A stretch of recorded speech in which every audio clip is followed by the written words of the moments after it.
बच्चों, कैसे हो आप सब। एक बार फिर से आप सभी का स्वागत है बिहार सरकार के मेरा दूरदर्शन मेरा विद्यालय कार्यक्रम में।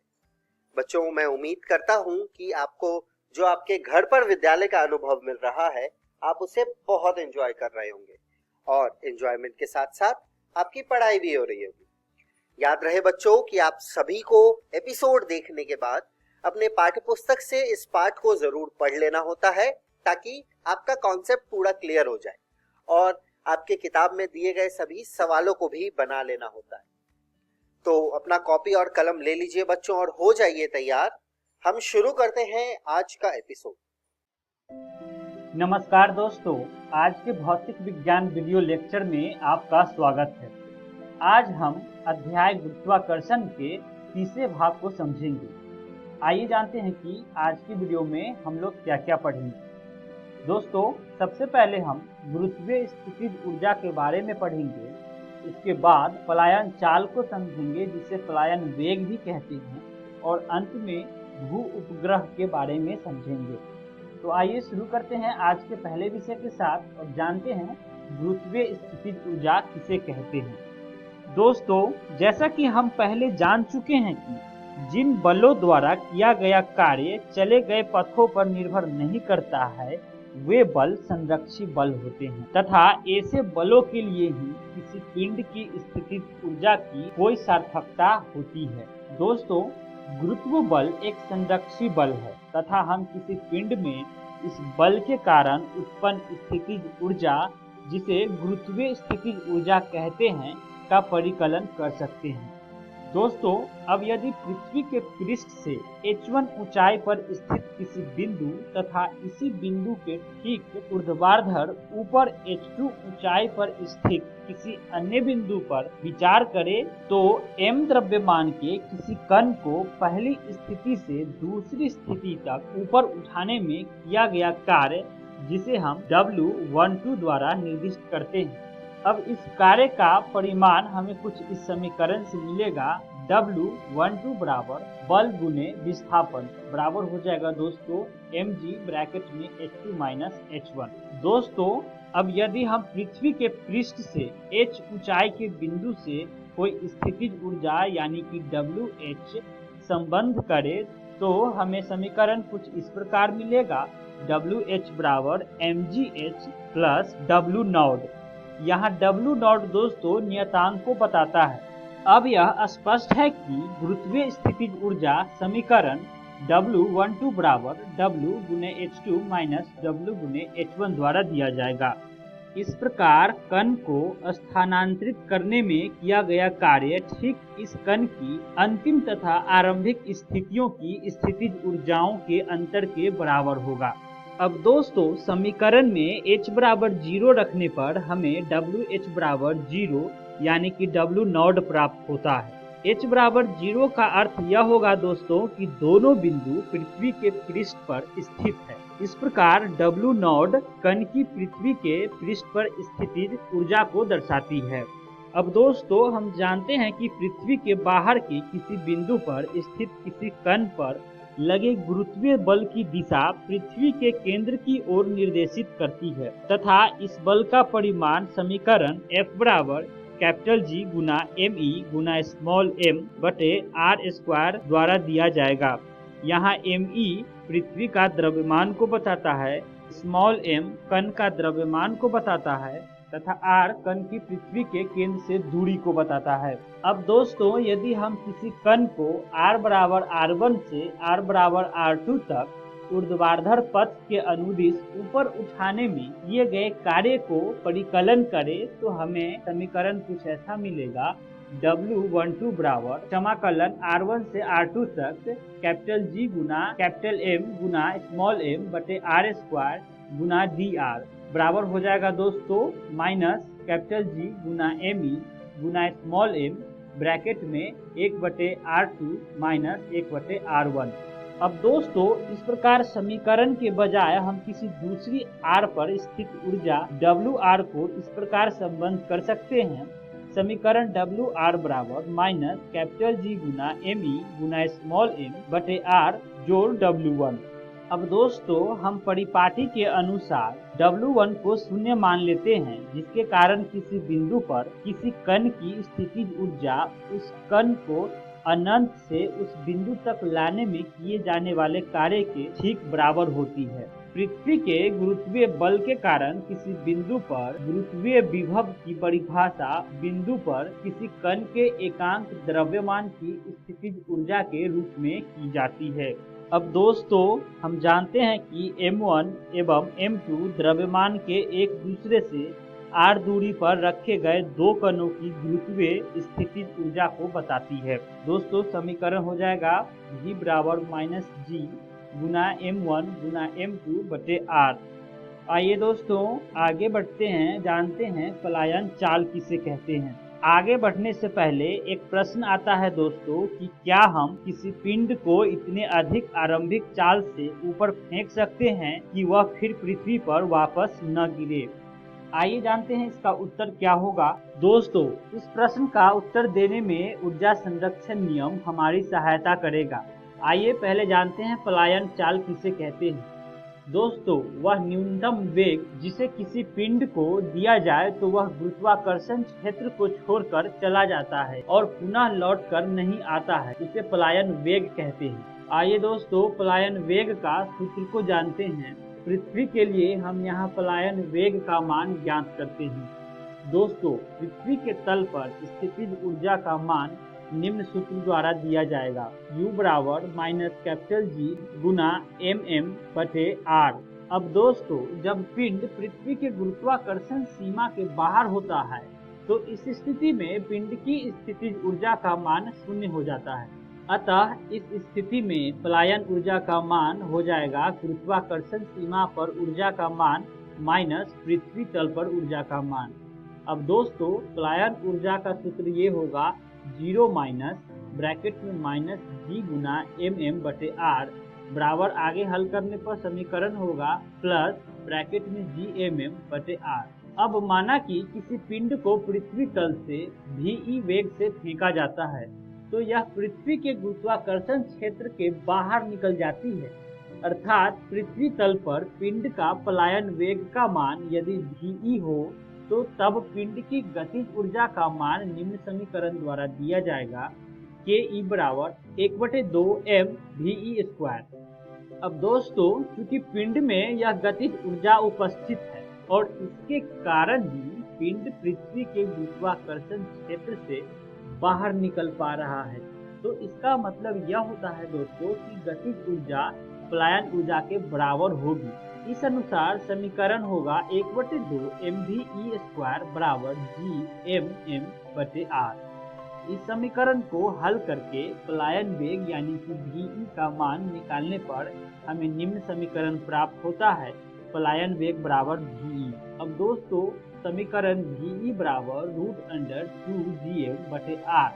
अब चूंकि गुरुत्वीय त्वरण g का मान निम्न होता है यानी कि g बराबर gm बटे r² होता है।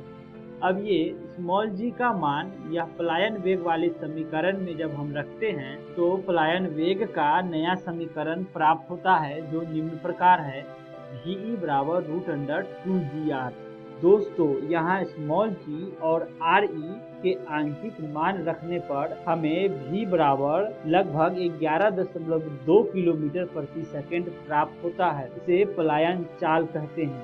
आइए दोस्तों आगे बढ़ते हैं और जानते हैं भू उपग्रह के बारे में। दोस्तों, भू उपग्रह वह पिंड है जो पृथ्वी के परितः परिक्रमण करते हैं। पृथ्वी का एकमात्र प्राकृतिक उपग्रह चंद्रमा है जिसकी लगभग वृत्ताकार कक्षाएं हैं और लगभग 27.3 दिन का परिक्रमण काल होता है, जो चंद्रमा के अपनी अक्ष के परितः घूर्णन काल के लगभग समान होता है। दोस्तों, अब यदि उपग्रह का द्रव्यमान m तथा v इसकी चाल है तो इस कक्षा के लिए आवश्यक अभिकेंद्र बल कुछ इस समीकरण से दिया जाएगा। अभिकेंद्र बल यानी कि F बराबर mv² बटे ब्रैकेट में re प्लस h। यहाँ re पृथ्वी की त्रिज्या को बताता है अब दोस्तों यह बल कक्षा के केंद्र की ओर निर्देशित है। दोस्तों अभी केंद्र बल गुरुत्वाकर्षण बल द्वारा प्रदान किया जाता है, जिसका मान समीकरण से कुछ ऐसा मिलेगा, F बराबर कैपिटल G गुना स्मॉल m गुना me बटे RE प्लस h का होल स्क्वायर। दोस्तों इस समीकरण में यहाँ me पृथ्वी का द्रव्यमान को दर्शाता है। अब ऊपर के दोनों समीकरण में दक्षिण पक्षों को समीकृत तथा m का निरसन करने पर हमें नया समीकरण प्राप्त होता है, v स्क्वायर बराबर कैपिटल G गुना me बटे RE प्लस h। इस प्रकार h के बढ़ने पर v घटता है। अब दोस्तों पिछले भाग के समीकरण के अनुसार जब h का मान शून्य हो जाता है तो उपग्रह की चाल v होता है। अब समीकरण v स्क्वायर यानी कि h का मान शून्य ले तो समीकरण कुछ ऐसा होगा, कैपिटल G गुना me बटे RE बराबर हो जाएगा दोस्तों स्मॉल g गुना RE। इस समीकरण में हम स्मॉल g का मान कैपिटल G गुना me बटे RE का स्क्वायर का उपयोग किया है। अब प्रत्येक कक्षा में उपग्रह 2 पाई ब्रैकेट में RE प्लस h दूरी चाल v से तय करता है, अतः इसका आवर्तकाल कैपिटल T है। अब दोस्तों आवर्तकाल T का मान समीकरण T बराबर 2 पाई ब्रैकेट में RE प्लस h बटे v होगा, जिसे आगे हल करने पर हमें नया समीकरण मिलेगा बराबर 2 पाई ब्रैकेट में RE प्लस h के पावर 3/2 बटे रूट अंडर कैपिटल G गुना me। यहाँ हमने समीकरण से v का मान प्रतिस्थापित किया है। अब समीकरण के दोनों पक्षों का वर्ग करने पर हमें नया समीकरण प्राप्त होता है, जो कि t स्क्वायर बराबर k गुना RE प्लस h का क्यूब, जहाँ k का मान 4 पाई स्क्वायर बटे कैपिटल G गुना me लिया गया है। यही समीकरण केपलर का आवर्तकालों का नियम को बताता है, जिसका अनुप्रयोग पृथ्वी के परितः उपग्रहों की गतियों के लिए किया जाता है। इस प्रकार दोस्तों हम आज के वीडियो का सारे विषयों का अध्ययन कर चुके हैं। आइए जानते हैं एक बार फिर से कि आज के वीडियो में हमने क्या क्या सीखा। दोस्तों सबसे पहले हमने गुरुत्वीय स्थितिज ऊर्जा के बारे में जाना और उसके बाद पलायन चाल यानी कि पलायन वेग को भी समझा और अंत में भू उपग्रह के बारे में जाना। आइए जानते हैं कि अगली वीडियो में हम लोग क्या क्या पढ़ने वाले हैं। दोस्तों अगली वीडियो में हम सबसे पहले कक्षा में गतिशील उपग्रह की ऊर्जा के बारे में समझेंगे और उसके बाद तुल्यकाली तथा ध्रुवीय उपग्रह के बारे में जानेंगे और अंत में भारहीनता क्या होती है उसको भी समझेंगे। आशा करता हूँ कि आप सभी को आज का वीडियो पसंद आया होगा। मिलते हैं अगली वीडियो में। दोस्तों अगर आपको इस अध्याय को विस्तार पूर्वक पढ़ना है तो आप कक्षा 11 NCERT बुक से भौतिक विज्ञान पुस्तक से पढ़ सकते हैं। Thank you. नमस्कार दोस्तों, आज के भौतिक विज्ञान वीडियो लेक्चर में आपका स्वागत है। आज हम अध्याय गुरुत्वाकर्षण को जारी रखेंगे। तो आइए जानते हैं कि आज के वीडियो में हम लोग क्या क्या पढ़ने वाले हैं। दोस्तों आज हम सबसे पहले कक्षा में गतिशील उपग्रह की ऊर्जा को जानेंगे। उसके बाद तुल्यकाली तथा ध्रुवीय उपग्रह किसे कहते हैं ये समझेंगे और अंत में भारहीनता किसे कहते हैं वो भी जानेंगे। तो आइए आज के पहले विषय से शुरुआत करते हैं और जानते हैं कि कक्षा में गतिशील उपग्रह की ऊर्जा किसे कहते हैं। पिछले भाग के समीकरण का उपयोग करने पर वृत्ताकार कक्षा में चाल v से गतिशील उपग्रह की गतिज ऊर्जा कुछ इस समीकरण से दी जाएगी। ke यानी कि काइनेटिक एनर्जी होता है दोस्तों, जिसे हिंदी में गतिज ऊर्जा कहते हैं। ke बराबर 1/2 mv स्क्वायर। अब v स्क्वायर का मान समीकरण में रखने पर हमें कुछ ऐसा समीकरण मिलेगा, ke बराबर कैपिटल G गुना स्मॉल m गुना me बटे 2 इंटू ब्रैकेट में RE प्लस h। दोस्तों हम मानते हैं कि अनंत पर गुरुत्वीय स्थितिज ऊर्जा शून्य होती है, तब पृथ्वी के केंद्र से r प्लस h दूरी पर उपग्रह की स्थितिज ऊर्जा कुछ इस समीकरण से दी जाएगी। पीई यानी कि पोटेंशियल एनर्जी कहते हैं, जिसे हिंदी में स्थितिज ऊर्जा से जानते हैं। पीई बराबर माइनस कैपिटल जी गुना स्मॉल एम गुना एम ई बटे R E plus H. Kinetic energy धनात्मक होती है यानी कि पॉजिटिव होती है, जबकि पोटेंशियल एनर्जी ऋणात्मक होती है यानी कि निगेटिव होती है। इसीलिए परिमाण में काइनेटिक एनर्जी बराबर हो जाएगा दोस्तों 1/2 पोटेंशियल एनर्जी। अतः उपग्रह की कुल ऊर्जा कुछ इस समीकरण से दी जाएगी, E बराबर kinetic energy plus potential energy बराबर हो जाएगा दोस्तों माइनस कैपिटल जी गुना स्मॉल एम गुना एम ई बटे 2 गुने ब्रैकेट में आर ई प्लस एच। इस प्रकार वृत्ताकार कक्षा में गतिशील किसी उपग्रह की कुल ऊर्जा ऋणात्मक होती है यानी कि निगेटिव होती है। स्थितिज ऊर्जा का ऋणात्मक तथा परिमाण में धनात्मक गतिज ऊर्जा का 2 गुना होता है। अब दोस्तों, जब किसी उपग्रह की कक्षा दीर्घवृत्तीय होती है तो उसकी काइनेटिक एनर्जी यानी कि गतिज ऊर्जा तथा पोटेंशियल एनर्जी यानी कि स्थितिज ऊर्जा दोनों ही पथ के हर बिंदु पर भिन्न होती है। यदि कुल ऊर्जा धनात्मक अथवा शून्य हो तो पिंड अनंत की ओर पलायन कर जाता है। उपग्रह सदैव पृथ्वी से परिमित दूरियों पर परिक्रमण करते हैं, अतः उनकी ऊर्जाएं धनात्मक अथवा शून्य नहीं हो सकती। आइए दोस्तों, अगले विषय की तरफ बढ़ते हैं और जानते हैं कि तुल्यकाली तथा ध्रुवीय उपग्रह किसे कहते हैं।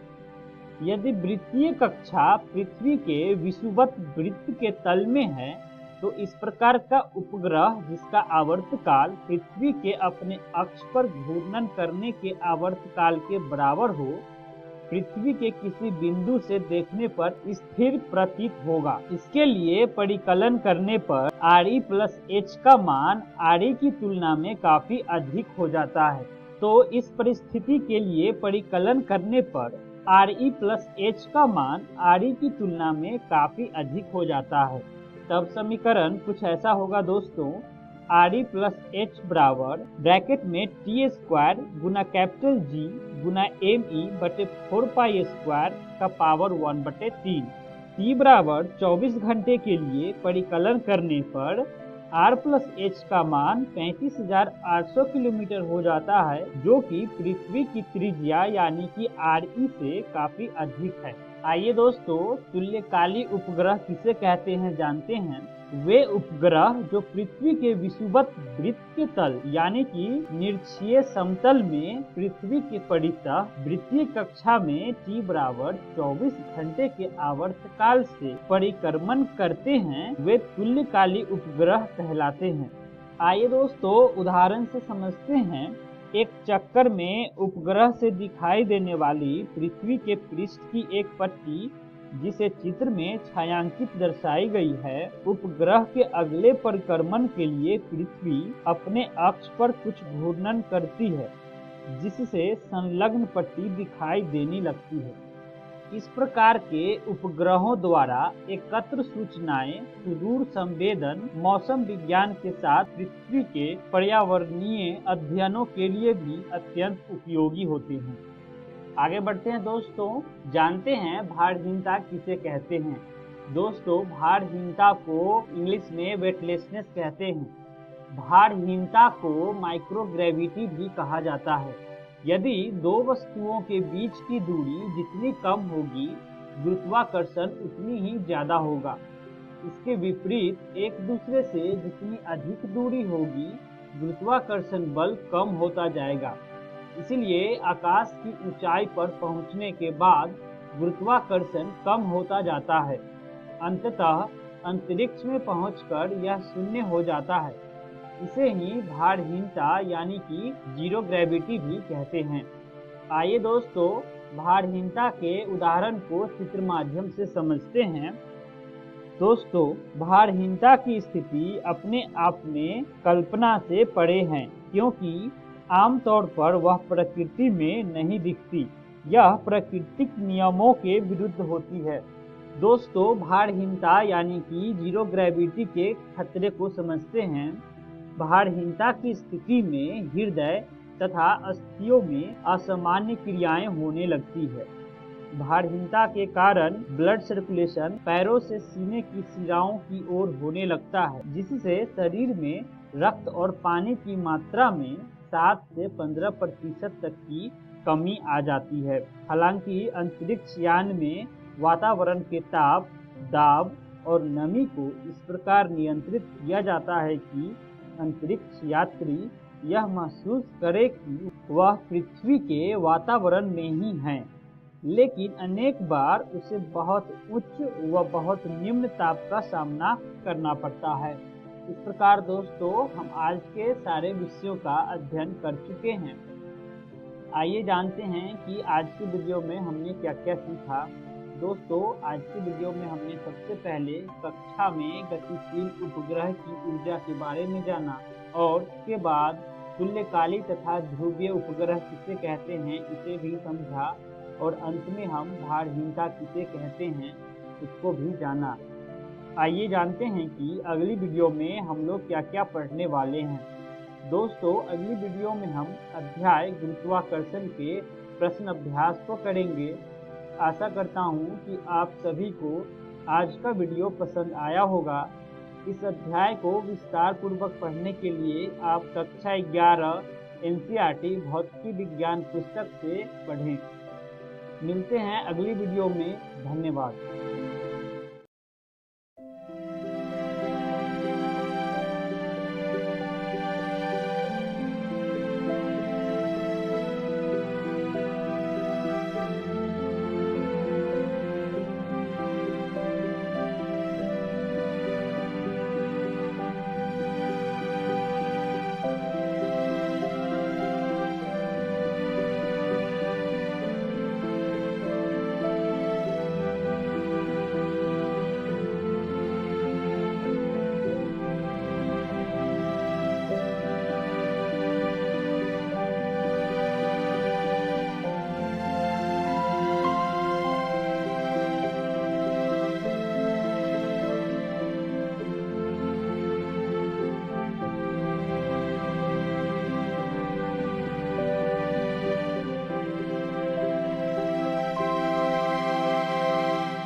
साइंस, टेक्नोलॉजी और इनोवेशन। बदलता भारत, एक नया भारत। बदलते भारत की इस तस्वीर में बच्चे भी अपने इनोवेशन से रंग भर रहे हैं। बच्चों के नए नए आइडिया बड़ी बड़ी समस्याओं का समाधान सुझा रहे हैं। जैसे अंडमान और निकोबार के सयन अख्तर शेख ने गैस सिलेंडर के कैप को आसानी से खोलने का औजार बनाया है। और मध्य प्रदेश की रहने वाली सुलोचना काकोडिया ने एक अनोखी ऑटोमेटिक टॉयलेट क्लीनिंग मशीन बनाई है।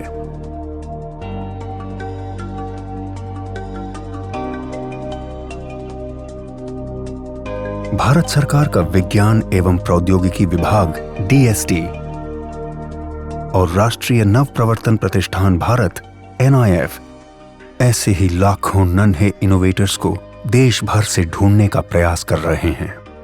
और इस अभिनव प्रयास का माध्यम है इंस्पायर अवार्ड्स मानक। इस प्रतियोगिता में कक्षा 6 से 10 तक के स्कूली बच्चे भाग लेते हैं,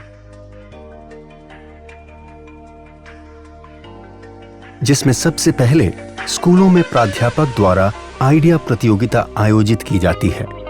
इसके जरिए बच्चों के बेस्ट 2 से 3 आइडिया का चयन किया जाता है, जिसका नामांकन इंस्पायर अवार्ड्स मानक के वेब पोर्टल पर स्कूल द्वारा किया जाता है।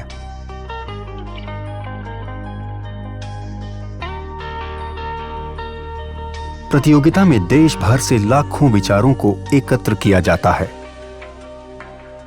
फिर 1 लाख सर्वश्रेष्ठ विचारों का चयन कर उन्हें प्रोटोटाइप बनाने के लिए 10,000 रुपए की आर्थिक सहायता दी जाती है।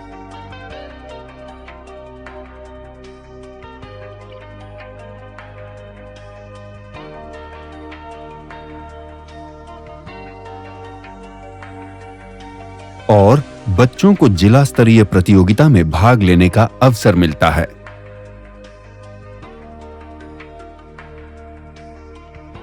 इसके बाद 10,000 आइडिया को राज्य स्तरीय प्रदर्शनी में भाग लेने का मौका मिलता है, जहां से श्रेष्ठ 1000 आइडिया को राष्ट्र स्तरीय प्रतियोगिता के लिए चयनित किया जाता है। इन आइडिया के प्रोटोटाइप को बेहतर बनाने के लिए NIF देश के विभिन्न तकनीकी संस्थानों के सहयोग से मेंटरिंग वर्कशॉप के जरिए विद्यार्थियों को मदद और तकनीकी सलाह उपलब्ध कराता है।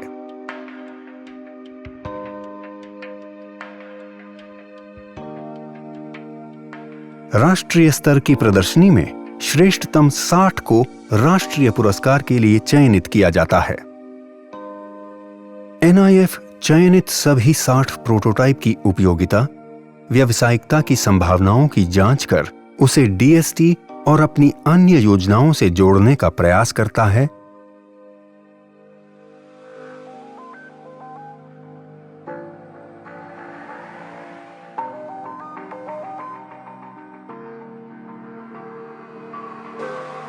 तथा वार्षिक festival of innovation and entrepreneurship में उनकी प्रतिभागिता कराता है।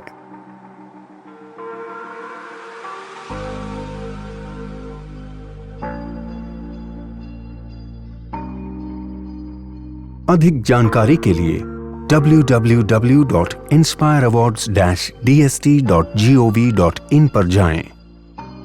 आइए लाखों विद्यार्थियों को भविष्य के इनोवेटर्स बनने में हम भी मदद करें और उन्हें कुछ नया और बेहतर करने के लिए प्रेरित करें और इन बच्चों के आइडिया के जरिए एक नया भारत बनाएं।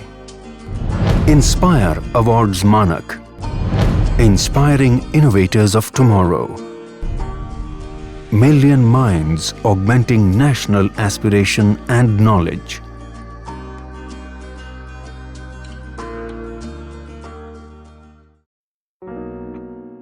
हेलो दोस्तों, आज की इस कक्षा में आप सभी का स्वागत है। आज के इस वीडियो में हम एक नया अध्याय शुरू करेंगे जिसका नाम है परमाणु। दोस्तों, आज के इस वीडियो में हम इस अध्याय का पहला भाग समझेंगे, जिसमें सबसे पहले हम देखेंगे आज तक के प्रस्तावित परमाणु के विभिन्न मॉडल को, और इसके बाद विस्तार से समझेंगे एक महत्वपूर्ण परमाणु के मॉडल के बारे में जो कहलाता है रदरफोर्ड का नाभिकीय मॉडल। तो आइए जानते हैं विभिन्न प्रकार के परमाणु मॉडलों के बारे में।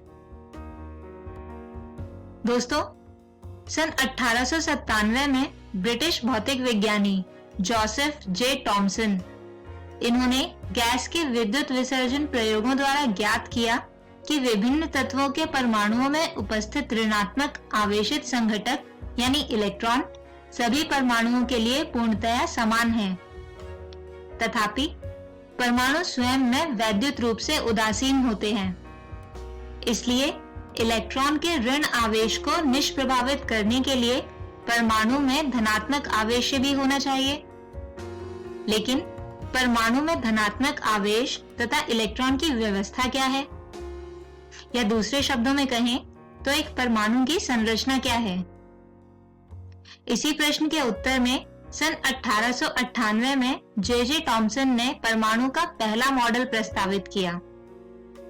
इस मॉडल के अनुसार परमाणु का धन आवेश परमाणु में पूर्णतया एक समान रूप से वितरित है तथा ऋणावेश यानी इलेक्ट्रॉन इसमें ठीक उसी प्रकार अंतः स्थापित हैं जैसे किसी तरबूज में बीज। दोस्तों, इस मॉडल को चित्रमय रूप में प्लम पुडिंग मॉडल कहा गया। परमाणु में इलेक्ट्रॉनों तथा धन आवेशों का वितरण इस प्रस्तावित मॉडल से बहुत भिन्न है। जे टॉमसन के एक भूतपूर्व शोध छात्र अर्नेस्ट रदरफोर्ड कुछ रेडियो एक्टिव तत्वों से उत्सर्जित अल्फा कणों पर एक प्रयोग करने में व्यस्त थे। परमाणु की संरचना का अन्वेषण करने के लिए उन्होंने सन 1906 में परमाणुओं द्वारा अल्फा कणों के प्रकीर्णन से संबंधित एक क्लासिकी प्रयोग प्रस्तावित किया। इसके परिणामों की व्याख्या ने परमाणु के रदरफोर्ड के ग्रहीय मॉडल को जन्म दिया, जिसे परमाणु का नाभिकीय मॉडल भी कहा जाता है। दोस्तों, इस मॉडल के अनुसार किसी परमाणु का कुल धनावेश तथा अधिकांश द्रव्यमान एक सूक्ष्म आयतन में संकेंद्रित होता है, जिसे नाभिक कहते हैं, और इसके चारों ओर इलेक्ट्रॉन ठीक उसी प्रकार परिक्रमा करते हैं जैसे सूर्य के चारों ओर ग्रह परिक्रमा करते हैं। परमाणु के जिस वर्तमान रूप को हम जानते हैं, रदरफोर्ड का नाभिकीय मॉडल उस दिशा में एक बहुत बड़ा कदम था। इसी मॉडल को आगे सन 1913 में नील्स बोर ने और अधिक स्पष्टता से प्रस्तुत किया, जिसमें रदरफोर्ड के मॉडल की खामियों को यह कहकर दूर किया गया था कि इलेक्ट्रॉन नाभिक के चारों ओर चक्कर एक विशिष्ट कक्षा में ही लगाते हैं। इस मॉडल को बोर के परमाणु मॉडल के नाम से जाना जाता है। आइए अब सबसे पहले हम रदरफोर्ड द्वारा प्रस्तुत किए गए मॉडल के विषय में जानते हैं, जिसे कहा जाता है परमाणु का नाभिकीय मॉडल। दोस्तों, सन 1911 में रदरफोर्ड के सुझाव पर एच गाइगर तथा ई मॉर्सडन ने कुछ प्रयोग किए। उनके द्वारा किए गए एक प्रयोग में रेडियो एक्टिव स्रोत बिस्मिथ से उत्सर्जित 5.5 मेगा इलेक्ट्रॉन वोल्ट ऊर्जा वाले अल्फा कणों के एक पुंज को पतले स्वर्ण पन्नी पर दिष्ट कराया गया। इसके बाद प्रकीर्णित अल्फा कणों के विक्षेप मापने के लिए एक घूर्णी संसूचक का प्रयोग किया गया, जिसे स्पेक्ट्रोस्कोप कहते हैं, जिसमें जिंक सल्फाइड का पर्दा एवं एक सूक्ष्मदर्शी था। दोस्तों, रदरफोर्ड द्वारा किए गए प्रयोग में कुछ महत्वपूर्ण अवलोकन हुए, जो कुछ इस प्रकार से हैं। बहुत से अल्फा कण स्वर्ण पन्नी को बिना विक्षेपित हुए पार कर जाते हैं, जबकि कुछ अल्फा कण लगभग 0.14% 1 डिग्री के कोण से अधिक विक्षेपित तथा बहुत ही कम यानी लगभग 8000 में से कोई एक कण 90 डिग्री के कोण से अधिक विक्षेपित होते हैं। कुछ आपतित अल्फा कणों में से अत्यंत कम अल्फा कण आपतित दिशा में वापस लौट जाते हैं। दोस्तों, ये सारे ही अवलोकन इस कल्पना पर आधारित हैं कि परमाणु में एक सूक्ष्म सघन तथा धनावेशित नाभिक है। बहुत से अल्फा कण स्वर्ण पन्नी को पार कर जाते हैं। इसका अर्थ है कि उनमें संघटन नहीं होता। आपतित अल्फा कणों में से केवल 0.14% 1 डिग्री कोण से अधिक तथा 8000 अल्फा कणों में से कोई एक कण 90 डिग्री से अधिक विक्षेपित होता है। इसके लिए रदरफोर्ड ने तर्क दिया कि अल्फा कणों को विपरीत दिशा में विक्षेपित करने के लिए इन पर एक बहुत अधिक प्रतिकर्षण बल लगना चाहिए।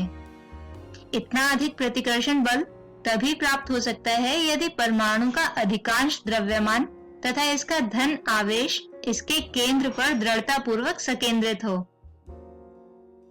ऐसा होने पर अंदर आता हुआ अल्फा कण धन आवेश को भेदे बिना इसके अत्यंत समीप आ सकता है तथा इस प्रकार के समागम के परिणाम स्वरूप अधिक विक्षेप होगा। इससे नाभिकीय परमाणु की परिकल्पना की पुष्टि होती है। यही कारण है कि रदरफोर्ड को नाभिक की खोज का श्रेय दिया जाता है। दोस्तों, रदरफोर्ड के परमाणु के नाभिकीय मॉडल में परमाणु का कुल धनावेश तथा इसका अधिकांश द्रव्यमान परमाणु के बहुत छोटे से आयतन में संकेंद्रित होता है, जिसे नाभिक कहते हैं, तथा इलेक्ट्रॉन इससे कुछ दूर होते हैं। इलेक्ट्रॉन नाभिक के चारों ओर कक्षा में चक्कर लगाते हैं, ठीक ऐसे ही जैसे सूर्य के चारों ओर ग्रह चक्कर लगाते हैं। दोस्तों, परमाणु के भीतर का अधिकतर भाग खाली होने के कारण यह समझना आसान है कि अधिकतर अल्फा कण पतली धातु की पन्नी से बिना विक्षेपित हुए बाहर क्यों निकल जाते हैं। तथापि जब कोई अल्फा कण नाभिक के समीप आता है तो वहां पर विद्यमान प्रबल विद्युत बल इसे बड़े कोण से प्रकीर्णित कर देता है। परमाणु के इलेक्ट्रॉन अत्यंत हल्के होने के कारण अल्फा कणों पर पर्याप्त प्रभाव नहीं डाल पाते। दोस्तों, परमाणु का रदरफोर्ड नाभिकीय मॉडल परमाणु को एक विद्युतीय उदासीन गोले के रूप में चित्रित करता है, जिसके केंद्र में बहुत छोटा किंतु भारी तथा धन आवेशित नाभिक है, जो अपनी अपनी गतिशील स्थिर कक्षाओं में घूमते इलेक्ट्रॉनों से घिरा हुआ है। परिक्रमा करते हुए इलेक्ट्रॉनों तथा नाभिकों के बीच स्थिर वैद्युत आकर्षण बल Fe इलेक्ट्रॉन को अपनी कक्षा में बनाए रखने के लिए आवश्यक अभिकेंद्री बल यानी Fc प्रदान करता है। अतः हाइड्रोजन परमाणु में गतिशील स्थिर कक्षा के लिए Fe बराबर होता है Fc के, या इसे लिख सकते हैं कि mv²2/r बराबर होगा 1/4 पाई एप्सिलॉन नॉट e²2/r² के। दोस्तों, यहाँ से v²2 का मान आता है e²2/4 pi epsilon not mr तथा r का मान प्राप्त होता है e²2/4 pi epsilon not mv²2। दोस्तों, जैसा कि हम जानते हैं कि किसी कण की कुल ऊर्जा गतिज तथा स्थितिज ऊर्जा के योग के बराबर होती है, यानी E बराबर है K जमा U। और जैसा कि हम जानते हैं कि इलेक्ट्रॉन की गतिज ऊर्जा बराबर होती है 1/mv²2 के। तो यहाँ पर v² का मान रखा जाए तो प्राप्त होता है गतिज ऊर्जा का व्यंजक, जो होगा 1/2 e²2/4 pi epsilon not r। इसके अतिरिक्त इलेक्ट्रॉन की स्थितिज ऊर्जा को लिखा जा सकता है e²2/4 pi epsilon not r के। तो इससे प्राप्त होता है किसी इलेक्ट्रॉन की कक्षा में उसकी कुल ऊर्जा यानी E। तो दोस्तों, इसी विषय के साथ हम खत्म करते हैं हमारा आज का ये वीडियो, और उम्मीद करते हैं कि इस वीडियो में समझाए गए विषय आपको समझ आए होंगे। दोस्तों, आज के हमारे इस वीडियो में हमने जाने परमाणु के विभिन्न मॉडल और एक महत्वपूर्ण मॉडल रदरफोर्ड का नाभिकीय मॉडल और उससे जुड़े कुछ महत्वपूर्ण तथ्य। अगले वीडियो में हम बात करेंगे इसी अध्याय के अगले भाग की, जिसमें हम जानेंगे हाइड्रोजन परमाणु का बोर मॉडल और ऊर्जा स्तर को। तब तक के लिए गुड बाय।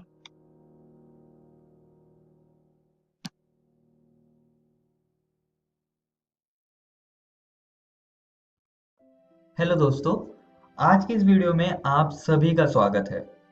आज हम आपके अध्याय विकास को जारी रखेंगे और इसका भाग 2 आज हम पढ़ने वाले हैं। इससे पिछली वीडियो में दोस्तों हमने विकास, जीवन की उत्पत्ति और जीवन स्वरूप का विकास, एक सिद्धांत, इन सभी विषय बिंदुओं पर चर्चा करी थी। इस वीडियो में हम जानेंगे कि विकास के प्रमाण क्या है और साथ ही साथ हम अनुकूली विकिरण क्या है इसको भी हम समझेंगे।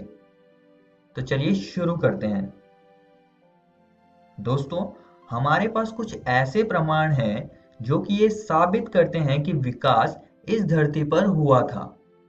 ये प्रमाण है जीवाश्म, भ्रूणात्मक प्रमाण, शारीरिक तथा आकारिकी प्रमाण, प्राकृतिक वर्ण और कृत्रिम वर्ण।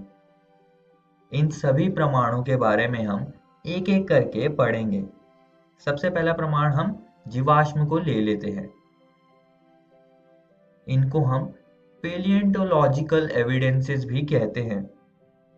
अब समझते हैं कि ये क्या होते हैं।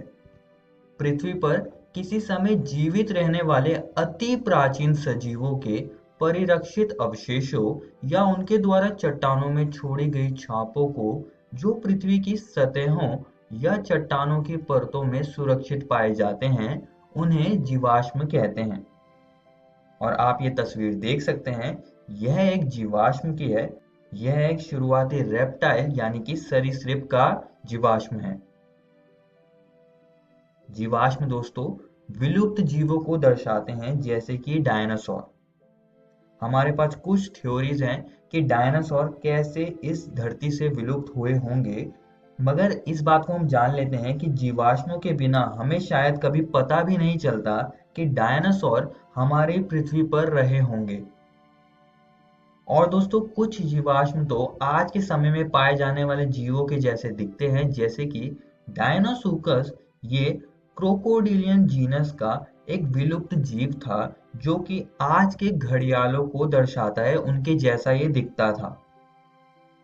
तो इन सभी बातों से हम कह सकते हैं कि जीवाश्म हमें विकास को समझने में मदद करते हैं। अब दोस्तों ये जीवाश्म बनते कैसे हैं, क्योंकि हमको पता है कि जब कोई जीव मरता है तो उसका शरीर पर्यावरण में घुल जाता है और थोड़े समय बाद वो गायब हो जाता है। लेकिन अगर जीव का पूरा शरीर या उसका कुछ हिस्सा उसके शरीर का चट्टानों या फिर सेडिमेंट्स में प्रिजर्व हो जाए कुछ समय के लिए, कई बार ये बहुत ज्यादा लंबे समय के लिए भी प्रिजर्व हो जाता है, यानी कि परिरक्षित हो जाता है, जैसे कि डायनासोर में, क्योंकि डायनासोर्स के जो जीवाश्म है वो बहुत ही पुराने हैं। और फिर कुछ प्रक्रियाओं के बाद ये जीवाश्म में बदल जाते हैं। आइए दोस्तों अब भ्रूणात्मक प्रमाण के बारे में पढ़ लेते हैं, इसको हम समझेंगे। यह अर्नस्ट हेकल द्वारा प्रस्तावित किया गया था। ये प्रमाण कुछ विशिष्ट संरचनाओं के प्रेक्षण पर आधारित थे जो सभी कशेरुकी जीवों के भ्रूण में उभयनिष्ठ रूप से पाए जाते हैं, परंतु वयस्क जंतुओं में अनुपस्थित होते हैं। इस बात को एक उदाहरण से समझते हैं। यहाँ मैंने कशेरुकी जीवों के भ्रूणों को दिखाया हुआ है। इनमें कुछ ऐसी विशेषताएं हैं जैसे कि गलफड़े और ये पूंछ, जो सभी के सभी कशेरुकी भ्रूणों में आपको दिख रहे होंगे। लेकिन वयस्क जंतुओं में ये सारी विशेषताएं नहीं होती हैं, ये अनुपस्थित होती है, जैसे कि आपको मानवों में पूंछ देखने को नहीं मिलेगी। तो हम कह सकते हैं कि कुछ विशेषताएं वयस्क जीवों में अनुपस्थित होती है। लेकिन दोस्तों ये प्रस्ताव कार्ल अर्नस्ट बायर द्वारा सावधानी पूर्वक किए गए गहन अध्ययन के आधार पर अस्वीकार कर दिया गया था। उसने देखा कि भ्रूण कभी भी अन्य जंतुओं की वयस्क अवस्थाओं से नहीं गुजरते हैं। आइए दोस्तों विकास का अगला प्रमाण हम समझ लेते हैं, जो कि है शारीरिक तथा आकार की प्रमाण। इसमें हम दो चीजों के बारे में पढ़ेंगे। पहली है होमोलोगस संरचनाएं और दूसरी है एनालोगस संरचनाएं। इनको हम एक एक करके समझेंगे। सबसे पहले हम होमोलोगस संरचनाओं को समझ लेते हैं। अब ये क्या होती है? विभिन्न जीवों की संरचनाएं जिनकी शरीर रचना या बुनियादी योजना में समानता है लेकिन कार्य भिन्न करती हैं, उन्हें समजातीय संरचनाएं कहते हैं, यानी कि होमोलोगस संरचनाएं कहते हैं। सरल भाषा में संरचना एक समान है लेकिन वो कार्य भिन्न कर रही हैं, तो वो समजातीय संरचना यानी कि होमोलोगस संरचनाएं कहलाती हैं। उदाहरण के लिए आप यहाँ देख सकते हैं, ये मानव की, ये कुत्ते की, ये चिड़िया की और ये व्हेल की। मैंने फोर लिम्ब की संरचना को आपको यहाँ दिखाया हुआ है। इनमें आपस में समानता है मगर ये कार्य अलग अलग करते हैं, तो ये हो गई होमोलोगस संरचनाएं। भिन्न भिन्न कार्य संपन्न करने के कारण वही रचना भिन्न रूप ले लेती है। ये अपसारी विकास यानी कि डायवर्जेंट एवोल्यूशन है और यह संरचनाएं समजातीय होती हैं जिसमें समान पूर्वज परंपराएं होती हैं। इस घटना को समजातता कहते हैं। अब दोस्तों पौधे भी होमोलोगस संरचनाओं को दर्शाते हैं, जैसे कि बोगेनविलिया के पौधा और क्यूकुरबिटा का पौधा। अब जो बोगेनविलिया के पास जो कांटे होते हैं और जो क्यूकुरबिटा के पास प्रतान होती है यानी कि टेंड्रिल होती है, ये दोनों आपस में होमोलोगस संरचनाएं हैं। अब ये कैसे होमोलोगस संरचनाएं हैं इनको हम देख लेते हैं। एक तरफ मैं कांटे को लिख देता हूं और दूसरी तरफ मैं प्रतान को लिख देता हूं। अब हम इन्हें होमोलोगस संरचनाएं इसलिए कह रहे हैं क्योंकि दोनों ही कक्षीय कली की स्थिति में होते हैं और दोनों ही कक्षीय कली के रूपांतरण हैं। लेकिन ये दोनों भिन्न भिन्न कार्य करते हैं। जैसे कि जो कांटे होते हैं पौधे के, ये इनको सुरक्षा प्रदान करते हैं और दूसरी ओर प्रतान चढ़ाई के काम आता है। आइए दोस्तों अब एनालोगस संरचनाओं को समझ लेते हैं। विभिन्न जीवों में संरचनाएं जो शरीर रचना से समान नहीं है, हालांकि वे समान कार्य करते हैं, इन्हें एनालोगस संरचना या अनुरूप संरचना कहा जाता है। सरल भाषा में अब जो संरचना अलग होगी लेकिन उसका कार्य एक समान होगा, उन्हें हम एनालोगस संरचना कहते हैं।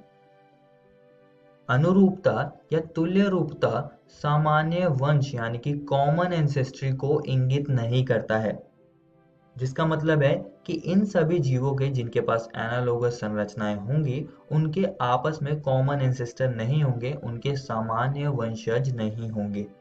तो ये बात आप सभी दोस्तों को याद रखनी है। इसलिए अनुरूप संरचनाएं अभिसरण विकास यानी कि कन्वर्जेंट एवोल्यूशन का एक परिणाम है। एक ही कार्य के लिए विकसित होने वाली विभिन्न संरचनाएं और इसलिए इनमें समानता है। उदाहरण के लिए आप पक्षी का पंख और तितली का पंख देख सकते हैं। इनकी संरचना अलग होती है लेकिन ये कार्य एक ही करते हैं, ये उड़ने का कार्य करते हैं। ऐसे ही तितली और चमगादड़ के पंखों में भी होता है। और इसका एक और उदाहरण है जिसमें कि आलू और शकरकंदी आता है। अब ये दोनों का मूल अलग अलग होता है, जैसे कि जो आलू है वो रूपांतरित तना है और जो शकरकंदी है वो रूपांतरित मूल है, लेकिन ये कार्य समान करते हैं जो कि है खाद्य पदार्थ का संग्रहण। दोस्तों एक और चीज है जो विकास का समर्थन करती है, वो है प्राकृतिक वर्ण। इसके बारे में हमने इससे पिछली वीडियो में पढ़ा था और इसमें मैंने आपको बताया था कि अगर कोई जीव दूसरे की तुलना में ज्यादा फिट होगा दिए गए पर्यावरण में तो वो ज्यादा अच्छे से सरवाइव कर पाएगा, उसको प्रकृति ने चुना होगा। तो इंग्लैंड में 1850 के दशक में क्या हुआ था कि औद्योगिकरण नहीं था वहां पर। तब जो श्वेत पंखी शलभ थे उनकी संख्या अधिक थी और काले पंखी शलभ उनकी संख्या कम थी। बाद में 1920 में वहां पर इंग्लैंड में औद्योगिकरण आया जिसकी वजह से वहां पर प्रदूषण बढ़ गया। प्रदूषण के धुएं की वजह से जो वृक्ष के तने थे वो काले पड़ने लग गए थे। इसकी वजह से जो श्वेत पंखी शलभ थे उनकी संख्या कम होने लगी थी, क्योंकि उनका शिकार करने वाले जितने भी शिकारी थे उनको वो आसानी से देख पा रहे थे काले तने के ऊपर, जो कि जब प्रदूषण नहीं था, प्रदूषण रहित क्षेत्र था, तब वो चीज मुश्किल से होती थी। और जो काले पंखी शलभ थे उनकी संख्या बढ़ रही थी क्योंकि वह काले तने में घुल मिल जा रहे थे। तो इस बात से ये पता चलता है कि किसी मिश्रित आबादी में जो जीव पर्यावरण या प्रकृति द्वारा चुना जाएगा वो अच्छे से सरवाइव कर पाएगा। आइए दोस्तों अब कृत्रिम वर्ण को समझ लेते हैं। यह वांछित लक्षणों के लिए पौधों या जानवरों का चयनात्मक प्रजनन है। जैसे कि वाइल्ड मस्टर्ड से हम भिन्न भिन्न सब्जियों को उत्पन्न करते हैं, जैसे कि ब्रोकली, गोभी, पत्ता गोभी इत्यादि। आइए दोस्तों इस वीडियो के दूसरे विषय बिंदु को समझ लेते हैं, जिसमें हम जानेंगे कि अनुकूली विकिरण क्या है। एक विशेष भूभौगोलिक क्षेत्र में विभिन्न प्रजातियों के विकास का प्रक्रम एक बिंदु से शुरू होकर अन्य भूभौगोलिक क्षेत्रों तक प्रसारित होने को अनुकूली विकिरण यानी कि अडैप्टिव रेडिएशन कहा गया। इसका एक बहुत अच्छा उदाहरण है डार्विन की फिंच। जब डार्विन गैलापागोस आइलैंड में गए थे तो उन्होंने वहां देखा कि जो फिंचेस पक्षी थे उनमें कुछ विविधता थी जो कि उनकी चोंच के आकार में थी। विश्लेषण के बाद उनको पता चला कि ये सारी विविधता एक ही आइलैंड में विकसित हुई थी। और उन्होंने ये भी कहा कि ये जो विविधता थी ये बीजभक्षी पूर्वज पक्षी से विकसित हुई थी और इनमें से कुछ पक्षी अलग अलग आइलैंड पर चले गए और वहां पर जो भी पर्यावरण था उसके हिसाब से उन्होंने खुद को विकसित कर लिया। इस वीडियो में हमने दोस्तों विकास के प्रमाणों को हमने समझा और हमने साथ ही में अनुकूली विकिरण क्या होता है इस पर भी हमने चर्चा करी। और दोस्तों मैं आप सभी को एक और बात बताना चाहता हूँ कि आज हमने आपकी एनसीईआरटी किताब के ये 2 विषय बिंदुओं को खत्म कर लिया है। आप इनको जरूर घर से किताब से पढ़कर आइएगा। अगली वीडियो में हम इस अध्याय की कुछ और बातों को जानेंगे जिसमें कि हम जानेंगे जैव विकास के बारे में, हम विकास की क्रिया विधि को समझेंगे और आखिरी में हम हार्डी-वेनबर्ग सिद्धांत पर भी चर्चा करेंगे। धन्यवाद।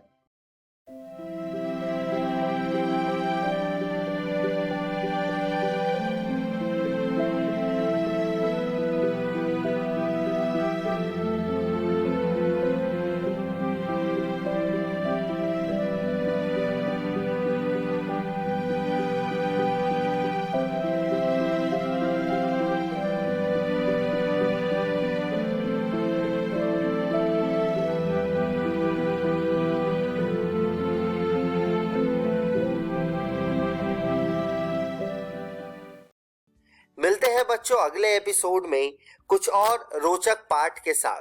तब तक के लिए घर में रहिए, सुरक्षित रहिए और पढ़ते रहिए। बाय बाय बच्चों।